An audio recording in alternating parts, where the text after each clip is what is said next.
Broken Moon hung above the battlefield like a dying eye, glowing with red cracks that leaked dust into the dark. Below it, the ruined orbital station groaned as fire ate through its metal bones. Inside the smoke-filled corridor, Lyra lay trapped under a heavy beam, her breath shallow, her vision fading. Sparks rained around her, alarms screamed from every direction, and the floor kept shaking as explosions tore through the station piece by piece. She knew she did not have much time. Her people had already escaped. The last evacuation shuttle had launched 5 minutes ago. She had accepted that she would die alone in this burning metal tomb. What she did not expect was the sound of heavy boots crashing through the smoke toward her. Kane appeared like a shadow pulled from the fire. His suit was scratched, one shoulder plate missing, and half his helmet screen flickered with static. But his eyes were clear, sharp, and locked on her. Without hesitation, he dropped to his knees beside her and tried lifting the beam. Lyra weakly shook her head and whispered that he should leave. The station was collapsing. Every second he stayed was suicide. But Kane ignored her words. His hands slipped under the burning metal, his muscles strained, and he pulled with everything he had. Sparks burned his gloves, smoke choked his lungs, and the floor trembled harder. Yet he refused to let go. With a final shout, he lifted the beam high enough to drag her free. Lyra cried out from the pain in her leg as Kane pulled her up and slung her arm over his shoulder. She tried to push him away, but her strength was gone. Kane held her closer, tightening his grip as if he feared she would disappear. The corridor behind them burst into flames, sending a blast of heat against their backs. The shockwave shook the entire hallway, ripping open the ceiling and letting debris fall around them. Kane moved fast, dragging her through the smoke while the station groaned louder than before. The structure was failing. The moon's gravity was pulling the whole station downward. Lyra kept whispering that he should not risk his life for her. Kane answered in a low voice, telling her she would not die today. He spoke as if the collapsing world around them meant nothing. He pushed through the corridor, stepping over broken wires and dodging falling metal pieces, all while keeping her close. Lyra could feel his heartbeat against her arm, strong and steady even though everything was crumbling around them. She had always believed humans were reckless, emotional, and stubborn. In this moment, she realized she had been right about at least one thing. Humans never gave up. They reached a crosshole where the floor had split open into a deep crack. Flames burned below, lighting the darkness with an angry orange glow. Kane looked at the gap, then at Lyra's injured leg. She knew what he was thinking. She told him it was impossible. Kane did not respond. He simply lifted her into his arms, took a few steps back, and ran. The floor shook as he jumped across the gap, landing hard on the other side. The impact made him drop to one knee, but he kept his arms tight around her, refusing to let her fall. Behind them, the corridor collapsed entirely, creating a thunderous roar as the metal hallway tore away into the burning lower decks. Lyra stared in disbelief. If Kane had arrived seconds later, she would have been gone. But instead of celebrating, Kane stood up again, breathing hard, and continued forward. His determination frightened her more than the fire. For the first time, she felt scared, not for herself, but for him. Humans were not made to survive conditions like these. He should have been running for his own life, yet he kept choosing her. The station shook again, harder than before. A deep rumble echoed through the walls and gravity began to tilt. The entire structure was falling out of orbit. Alarms flashed red, warning them that impact was near. Kane tightened his grip around Lyra as the floor slanted beneath them. They slid forward, grabbing onto pipes, wires, anything they could. Kane held her with one arm while using the other to stop their fall. The metal under their boots groaned like an animal in pain. Through the smoke ahead, a bright sign flickered. It marked the path to the emergency hangar. Kane steadied himself and pulled Lyra along, moving faster despite exhaustion dragging at his body. The air tasted like burning metal, and each breath stabbed his lungs. But Lyra saw something terrifying. His suit was starting to melt. The heat was too strong. Still, Kane did not slow down. They reached the final corridor leading to the hangar when the entire station tilted violently. The floor dropped out from under them. Lyra screamed as she slipped, but Kane grabbed her wrist, his fingers locking around her as if his whole life depended on it. The corridor had become a steep slide of broken metal. They only had seconds before the station broke apart. Kane pulled her up with all his strength, their bodies colliding, his arm wrapping around her waist to keep her steady. The world spun around them as bits of the ceiling ripped away, exposing space beyond, a dark void filled with falling debris. Lyra's voice trembled as she told him again to leave her behind, that saving her made no sense, that he was risking everything for nothing. Kane looked at her through the cracked visor of his helmet. His voice was quiet, steady, and more frightening than any explosion around them. "I am not leaving you." Before Lyra could answer, the final explosion shook the station, and the hangar ahead burst open in a flash of white light. The entire world tilted toward the moon below, and the two of them fell with it. The world tilted as the station continued falling toward the cracked moon below, and Kane felt the pull of gravity dragging them downward. His boots scraped against the metal floor, trying to find balance while holding Lyra close to his chest. Smoke curled around them, forcing him to breathe through short, painful gasps. The already damaged corridor twisted from the sudden drop, bending into a steep slope that made every step feel like he was climbing the side of a collapsing mountain. Lyra gripped his suit weakly, her voice cracking as she whispered that he should let her go. But Kane held her tighter, refusing to even consider the idea.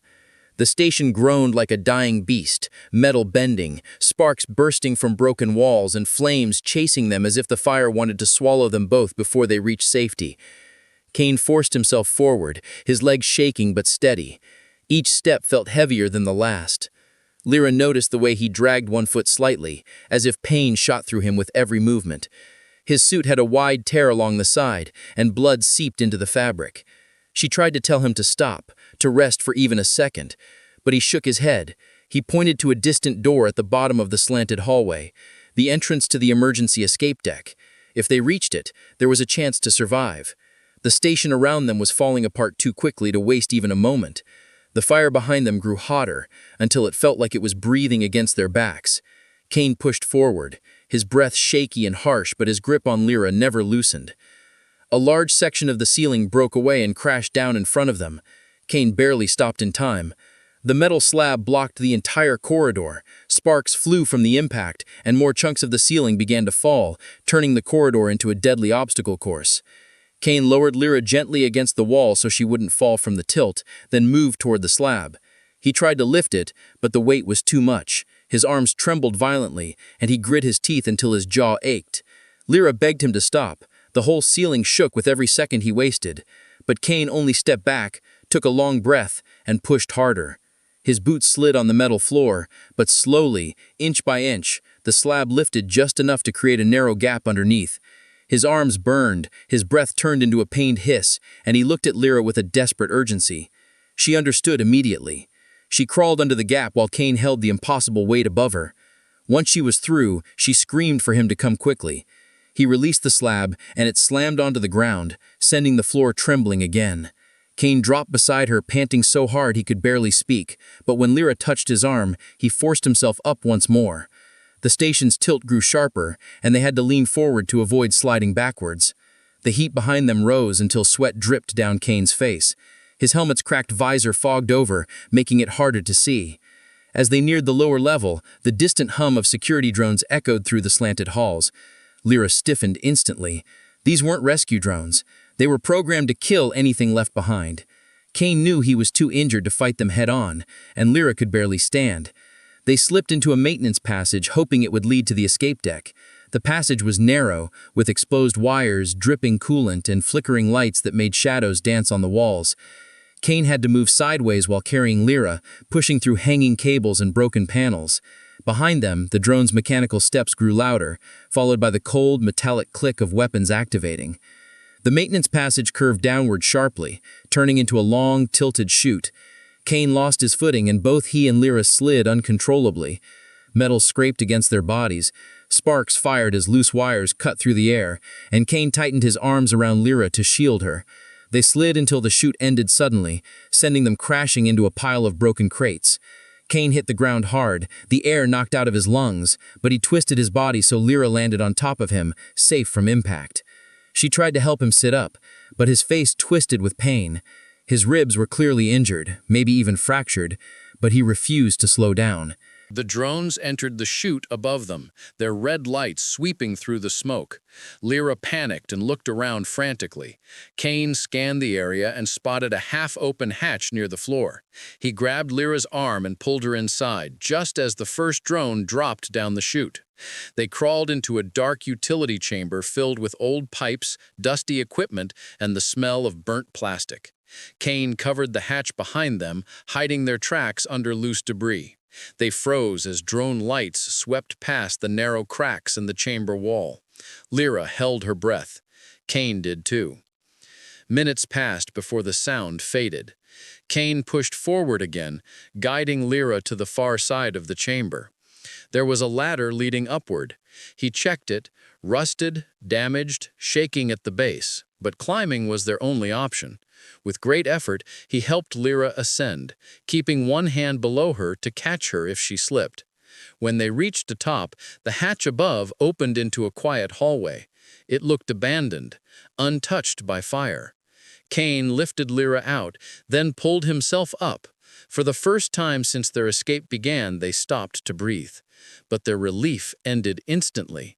Down the hallway, Lyra saw symbols painted in sharp, glowing lines, the mark of the Royal Hunter Division. She knew what that meant. The enemy was here. They were close. They were not just after survivors, they were hunting her. Before Kane could ask what was wrong, Lyra whispered trembling words that changed everything. They did not attack this station for war. They attacked because of me. The hallway was quiet, far too quiet for a station that had been tearing itself apart only minutes earlier. The flickering lights cast long shadows on the cracked walls, and the air felt colder here, as if this part of the ship had been untouched by chaos on purpose. Kane noticed Lyra's sudden stillness. Her breathing changed, her eyes fixed on the glowing marks painted across the walls, sharp lines forming a symbol that repeated every few meters. He did not recognize it, but he could tell from Lyra's expression that it meant danger far greater than falling debris or drones. She took a slow step back, trembling as if the symbols were alive and watching her.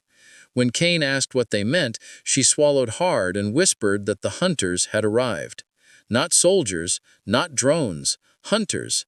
A special order tasked with capturing only one type of target, her. Kane stared at her, unsure what to say. The station groaned again, and dust drifted down from the trembling ceiling, but neither of them moved. For the first time since the disaster began, Lyra looked almost defeated. Her shoulders lowered, her voice grew softer, and for a moment she looked like she wanted to disappear. Kane had never seen her like this. She finally confessed that she was not an ordinary soldier or technician like she had claimed. She was born with star blood, a rare energy inside her veins marked at birth with the glowing symbol on her chest. Only the heirs of her planet's royal line carried it. She had run from her world years ago, hiding on different ships and joining distant crews to escape the responsibility and danger that followed her everywhere. She had feared someone would eventually find her, but she never thought they would destroy an entire station just to capture her. Kane listened quietly, processing her words, and slowly understood why the enemy forces seemed to ignore human groups and machinery earlier.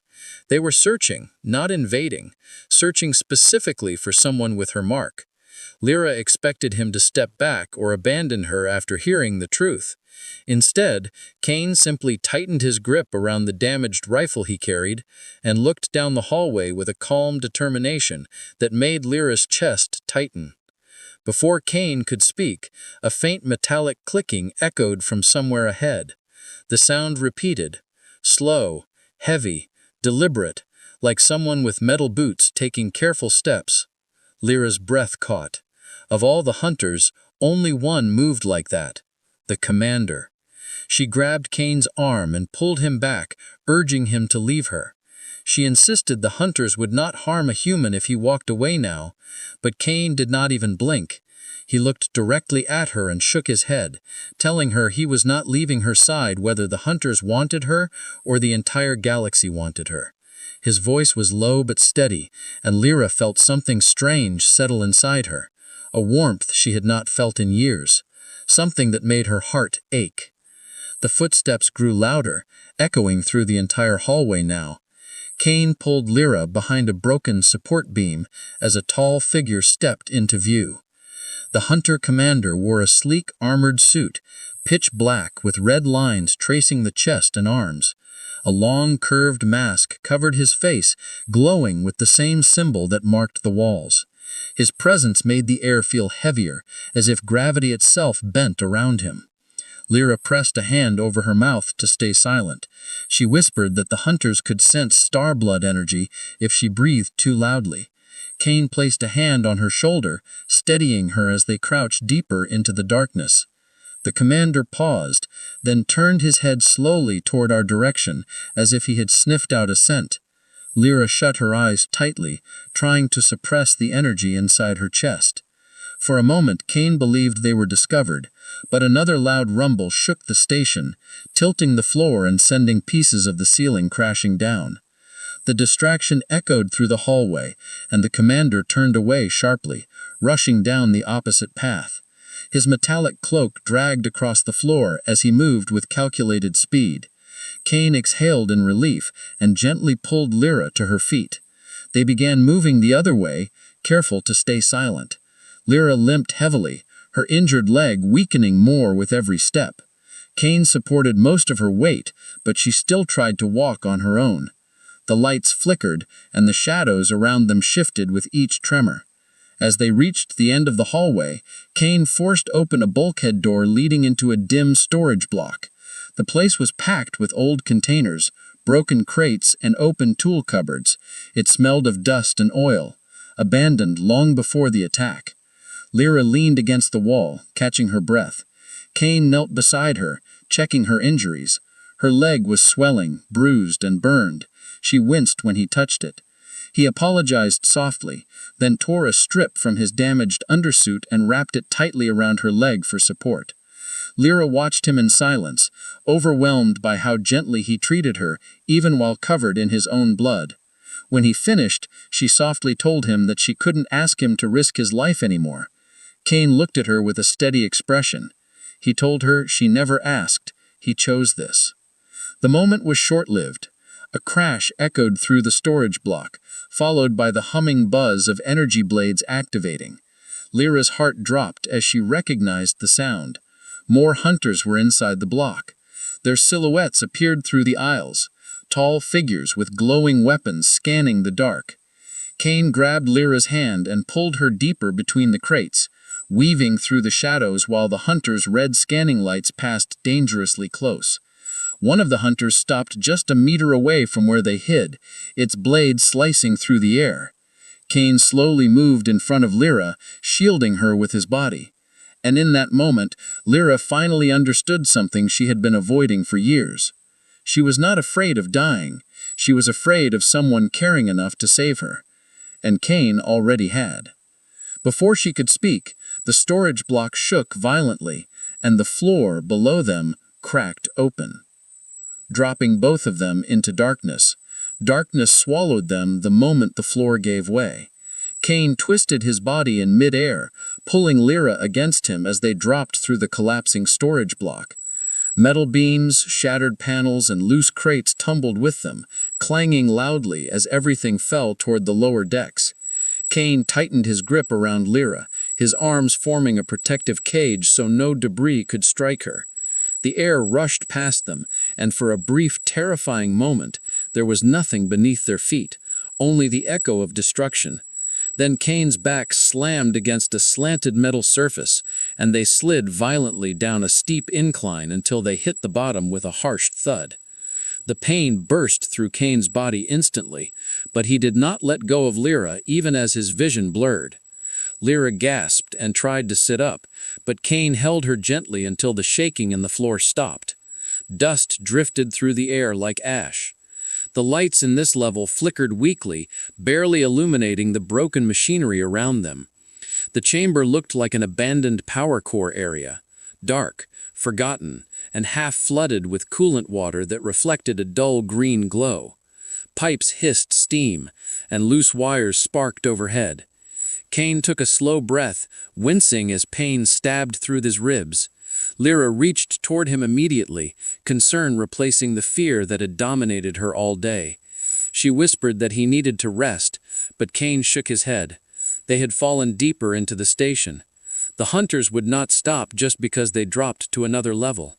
If anything, the fall had likely made their presence even more obvious.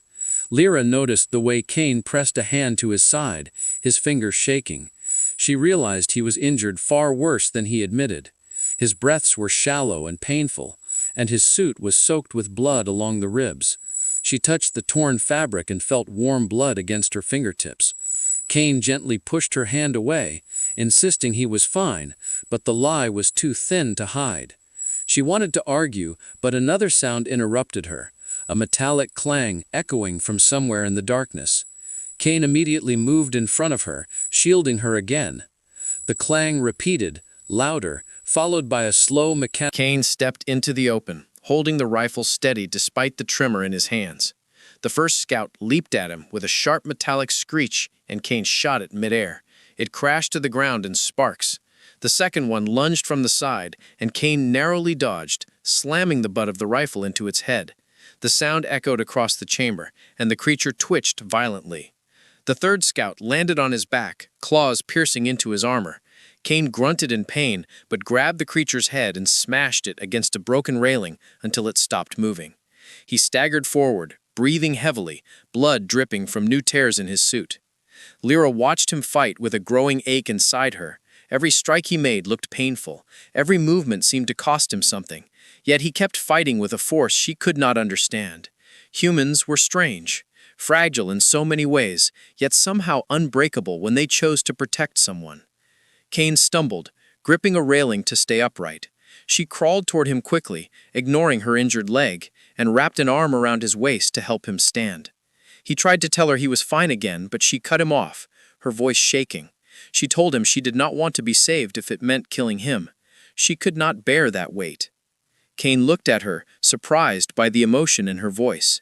He gently placed a hand on her cheek and told her something that made her freeze completely. He was not saving her because she was a royal heir. He was saving her because she mattered to him. Because walking away from someone he cared about was something he simply could not do. Lyra felt her chest tighten, the star blood symbol beneath her skin glowing faintly with emotion she had spent years burying. She lowered her gaze, unable to speak. But their moment shattered instantly. A loud, metallic roar blasted through the chamber as something massive stepped into the room. The hunter commander. His armor glowed brighter now, his red mask pulsing as he scanned the chamber. He had followed the sound of the scouts. Lyra's breath stopped as his head slowly turned toward their hiding place. The commander spoke in a deep, cold voice that echoed through the metal walls. He addressed Lyra directly, telling her that her escape was over, that her blood was needed to activate the ancient throne of her world. Cain pushed Lyra behind him again. The commander raised a long energy blade, the red glow illuminating the chamber. Cain, still breathing hard and barely able to stand, lifted the broken rifle one more time. Lyra knew he could not win this fight. Cain knew it too. But he stepped forward anyway. The blade came down with a crackling roar, and Cain caught it with both hands, the searing heat burning through his gloves. He shouted from the pain, but held the blade back with pure strength. Lyra's eyes widened as she felt something inside her spark, her star blood reacting to Cain's will. She placed a shaking hand on his back, and light surged through her veins, bright and wild. The commander stepped back in shock as the glowing energy burst around them.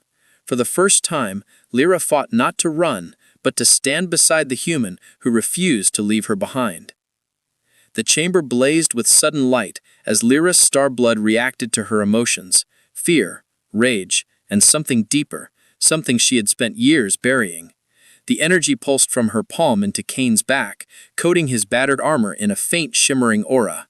The commander staggered, surprised by the force that erupted between them. His mask flickered, and he steadied himself by digging his blade into the cracked floor.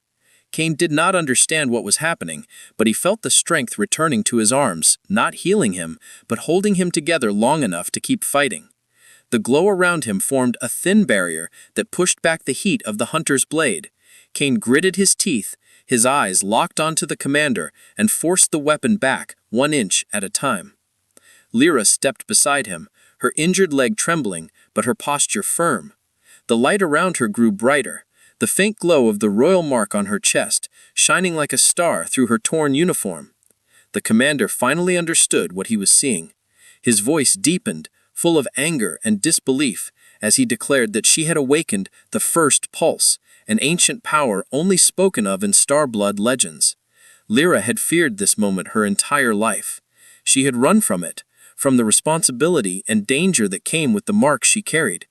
But now, as she stood beside Cain with the chamber shaking around them, she felt something she had never expected. A reason to fight not for a throne, but for someone who never stopped fighting for her. The commander roared and lunged at them with the blade raised high. Cain pulled Lyra behind him and blocked the strike with his forearm, the impact sending shockwaves through his bones. His armor cracked under the force, but the glowing energy softened the blow just enough to keep him standing. Lyra raised her hands, unsure how to control her Starblood, but her instincts guided her.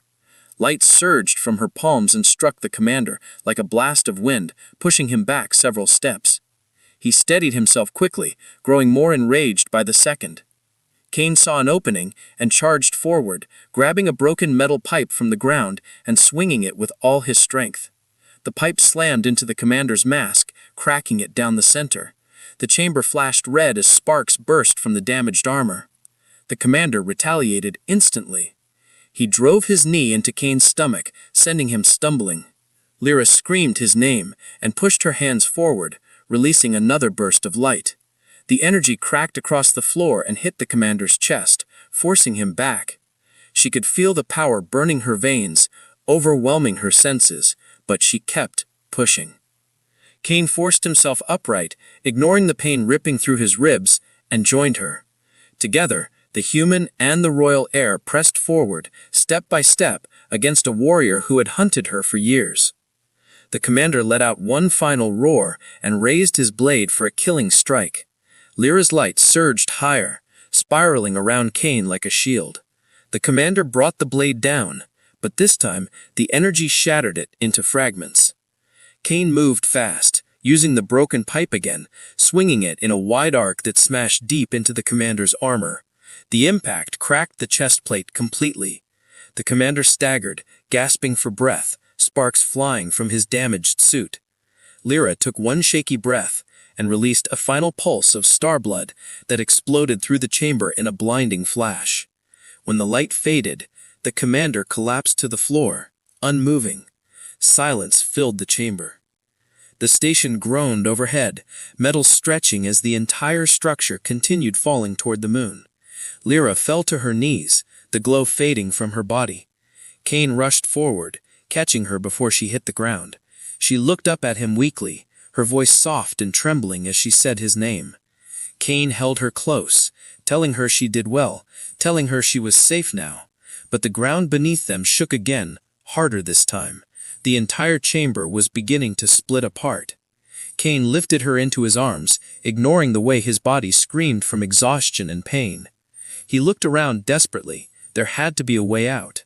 Through the smoke he spotted a ladder leading toward the upper deck, a path that might still connect to the emergency hangar.